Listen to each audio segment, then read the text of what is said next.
Bonjour Jean-Philippe Tanguy. Bonjour. Bienvenue dans cette émission. Merci. Vous êtes député de la Somme, président délégué du groupe Rassemblement National à l'Assemblée nationale. Hier, c'était la journée des travailleurs. Il y a eu des mobilisations un peu partout à l'occasion de ce 1er mai. C'est traditionnel. À Saint-Étienne, ville qui est touchée durement, on le sait, par les déboires du groupe Casino. Raphaël Glucksmann a dû être exfiltré du cortège, invectivé par une partie de la foule. Il a reçu quelques projectiles. Il dénonce, lui, le comportement de la France insoumise qui le prendrait à partie, directement et sur les réseaux sociaux. La France insoumise qui condamne, pour le coup, tout de même son expulsion. Quel regard vous portez sur ce qui s'est passé ? Écoutez, il paraît que c'est les jeunes communistes. Bon, c'est cette gauche sectaire, haineuse, qui s'approprie le combat des travailleurs et qui ne fait d'ailleurs absolument rien pour eux depuis des années. Donc, qui, à force d'avoir trahi les travailleurs, se dispute entre elles. Bon, c'est lamentable. Malheureusement, on est habitué en France à ce sectarisme de la gauche. Moi, dans la Somme, par exemple, je soutiens depuis le début l'usine Metex, ses salariés qui sont en grande difficulté. Ce sont les derniers producteurs de lysine, une protéine pour l'agriculture, unique en Europe. Et malgré mon soutien actif et celui de mon suppléant Philippe Thévenot, on peut rencontrer les salariés en dehors du site, évidemment, mais on ne peut pas pénétrer le site parce que vous avez une dizaine de gauchistes qui pensent pouvoir faire la pluie et le beau temps. Donc moi, je suis pas là pour aller au clash et à la violence avec eux. C'est pas du tout le genre de la maison, mais eux, ils utilisent menaces, invectives, violence. Et c'est au détriment des travailleurs, parce que c'est ça qui est grave. Monsieur Mélenchon dit l'inverse. En fait, il dit, ne nous trompons pas, l'adversaire, c'est l'extrême droite. Oui, non, mais ils étaient 40 à prendre violemment à partie nos militants à Besançon lors d'une réunion avant-hier. C'est renseigné, de qui parle-t-il? Moi, de quel militant? Ça n'arrive jamais. C'est-à-dire qu'on entend M. Mélenchon sans cesse accuser et délirer sur ce genre de choses, mais ça ne concerne jamais le Rassemblement national. Donc en fait, nous sommes victimes. Bon, voilà, on n'en fait pas état parce qu'on a autre chose à faire et puis surtout qu'on est là pour les Français. Mais le problème de tout ça, ce sont les Françaises, les travailleurs qui souffrent de ces querelles, de ces violences, parce qu'on ne parle pas des vrais problèmes. Voilà, hier, on a parlé toute la journée, de l'affaire de M. Glucksmann, c'est malheureux pour lui, mais on n'a pas parlé des salaires qui, depuis 3 ans, ne rattrapent pas l'inflation. On n'a pas parlé des accidents du travail. On n'a pas parlé du problème de la productivité qui empêche d'augmenter durablement les salaires. Donc voilà, on parle. En tout cas, la CFDT ne veut pas en parler avec vous. Oui, juste pour expliquer à nos téléspectateurs, Madame Léon, qui est donc secrétaire générale de la CFDT, a dit, et je la cite, les idées d'extrême droite ne sont pas compatibles avec les droits sociaux.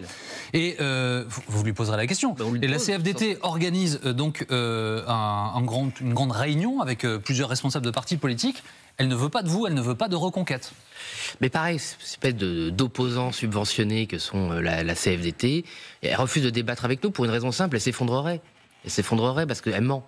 Donc, qu'est-ce qu'on fait comme proposition contre les travailleurs? Une proposition d'augmenter de 10% les salaires sans charge afférente, une proposition de faire du patriotisme économique pour que les marchés publics aillent aux entreprises françaises et favorisent l'emploi en France. Je ne sais pas de quoi elle parle, cette dame. Elle dit que pour vous, l'immigré est l'ennemi et qu'il est la solution, selon vous, à son expulsion à tous les problèmes. Non, écoute, une fois de plus, je pense que ceux qui nous écoutent savent que c'est une caricature ridicule. Voilà, oui, on est pour la priorité de l'emploi des Français. Bon, ça existe pour les fonctionnaires. Donc, est-ce que cette dame veut supprimer la priorité nationale pour les fonctionnaires d'État? Non. Bon, donc c'est de l'hypocrisie, c'est de la caricature. Elle n'a pas grand-chose à dire, malheureusement, pour défendre les salaires. Mais je comprends, quand les salaires sont inférieurs depuis 3 ans à l'inflation, dans l'indifférence de la CFDT, premier syndicat, moi je comprends qu'elle préfère faire diversion en insultant et en diffamant. Bon, c'est un peu triste, pour une fois de plus, pour les travailleurs. Mais en tout cas, je serai toujours disponible, si elle le souhaite, à débattre avec la dirigeante de la CFDT ou d'autres. Mais je voudrais revenir aux déclarations de Jean-Luc Mélenchon, parce que hier, à la même tribune, il dit au sujet de l'audition de 2 des membres de la France Insoumise, donc Madame Panot et Madame Hassan, pour suspicion d'apologie du terrorisme, il dit à propos des policiers qui les ont entendus, les qualifie de Pandore à demi-analphabètes. Est-ce que vous avez un commentaire? Oui, c'est vraiment cette violence, une fois de plus, gratuite, cette haine. On avait vu avec M. Mélenchon, quand il avait été mis en cause par la justice, soi-disant, il incarnait la République, il refusait qu'on puisse s'intéresser à lui, que sa personne était sacrée. Donc on est dans un délire de grandeur et de mépris. Mais ça, c'est M. Mélenchon depuis longtemps. Pareil, de toute façon, cette espèce de dirigeants de gauche extrême qui pensent incarner la vertu et la morale sont en fait très méprisants souvent avec les travailleurs, les salariés, les fonctionnaires. Et Français, ils ne s'y trompent pas d'ailleurs, puisqu'ils ne votent plus pour eux et ils soutiennent majoritairement Jordan Bardella et Marine Le Pen. Ils peuvent nous faire confiance. Les blocages poursuivent dans les universités. Il y a de plus en plus d'universités qui sont bloquées, même si ce n'est pas une vague qui traverse le pays, mais ces mouvements pro-palestiniens, enfin de soutien au peuple palestinien, qui bloquent certains lieux de savoir. Le président de la Panthéon Assas, sur cette antenne, disait hier matin, nous sommes, nous, patrons d'université, sur une ligne de crête entre ce que l'on peut dire, doit dire dans une université, le débat, et le propos politique. Comment est-ce que vous regardez ce qui se passe ? Non, mais la ligne de crête, elle a été franchie depuis longtemps. Ils sont dans le déni, comme de toute façon la propagation de l'islamo-gauchisme dans l'université française et dans les grandes écoles, malheureusement, que je connais bien. Bon, c'est pas nouveau. On a toujours été embêtés par une frange radicale, ultra minoritaire qui ne représente personne, mais qui estime qu'elle a le droit d'occuper, de saccager, d'abîmer les locaux, d'insulter les professeurs, de les menacer, de menacer les élèves et les étudiants qui veulent venir travailler. Donc c'est pas nouveau, mais là on atteint des sommets, il faut bien le dire, avec les réseaux sociaux. Oui, il faut les expulser. Les évacuer en tout cas. Il faut les évacuer, il faut la plupart du temps, je pense, les radier de l'université et de leurs études supérieures. À partir du moment où vous utilisez la violence et l'intimidation contre le savoir, vous n'avez plus rien à faire à l'université. Pour l'instant, il n'y a pas de violence sur les personnes, en tout cas. Oui, moi j'ai une interprétation un peu différente, parce qu'il y a beaucoup de professeurs qui ne peuvent plus travailler depuis des années, des gens éminents, comme M. Keppel, qui n'est pas du tout Rassemblement National, qui vient de la gauche républicaine, qui est un des meilleurs spécialistes de l'islam radical et de l'islamisme et du monde arabo-musulman, qui ne peut plus travailler sous la pression de ces groupuscules. Mais il y en a beaucoup d'autres. Moi, quand j'étais étudiant à Sciences Po, on ne pouvait pas s'exprimer. C'était déjà le cas à l'époque. On ne pouvait pas s'exprimer, on ne pouvait pas donner d'idées souverainistes, d'idées nationales. Et donc, moi, j'ai toujours une grande gueule, donc ça ne m'a pas empêché de dire ce que je pense. Mais j'avais beaucoup de camarades qui devaient malheureusement, non pas raser les murs, parce que ce serait désobligeant pour eux, mais qui avaient fait le choix de ne plus débattre avec ces étudiants d'extrême gauche qui sont insupportables.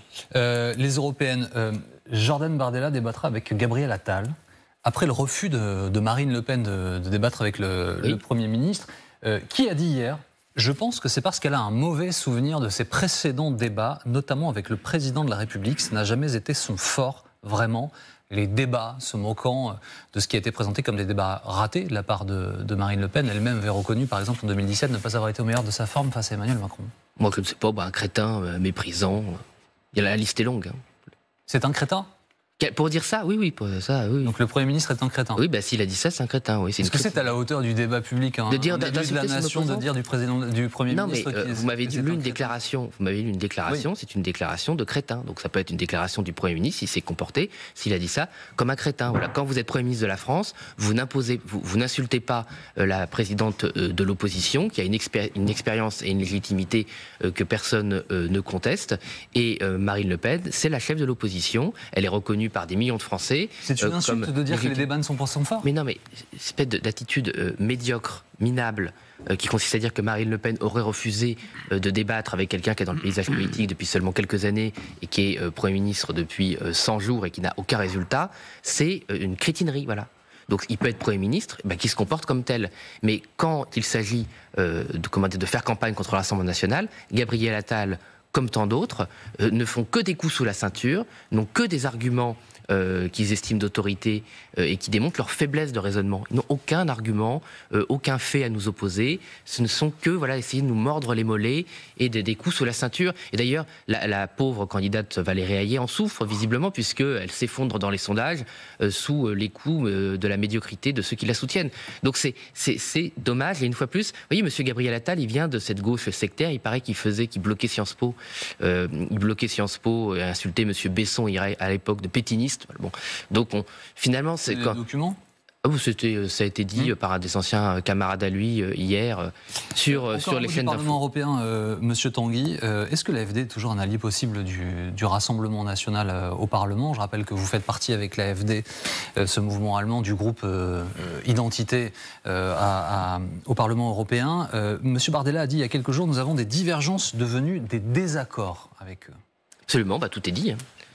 Mais pourquoi ils sont plus fréquentables? Parce qu'ils ont eu des problèmes, il faut dire les choses clairement. C'est pas une question fréquentable, infréquentable, ça c'est des trucs de censeurs, c'est pas le sujet. Le sujet c'est ce que le programme... de censeur, quand il y a un problème avec le droit, c'est pas être censeur, c'est un problème avec le droit. Mais ça, c'est pas le sujet. Le sujet, c'est les choix programmatiques que fait l'AfD. S'ils ne sont pas compatibles avec les choix du Rassemblement national, on pourra plus être dans le même groupe. C'est aussi simple que ça. C'est pas sur la base, si vous voulez, d'insultes ou de critiques d'opposants, de polémiques. C'est sur les faits. Donc, bien avant, d'ailleurs, que ces polémiques ne prennent corps, c'était à la cérémonie de vœux de Marine Le Pen, Madame Le Pen avait annoncé qu'on allait mettre les choses au clair, que l'on allait savoir la vérité. Mais qui sont les alliés du Rassemblement national au Parlement européen, alors? Il y en a plein, il y a beaucoup de pays. Le principal, c'est la Lega en Italie de Matteo Salvini, nos amis des Pays-Bas, d'autres Autrichiens, Danois. C'est-à-dire qu'il n'y a plus d'alliés allemands, par exemple?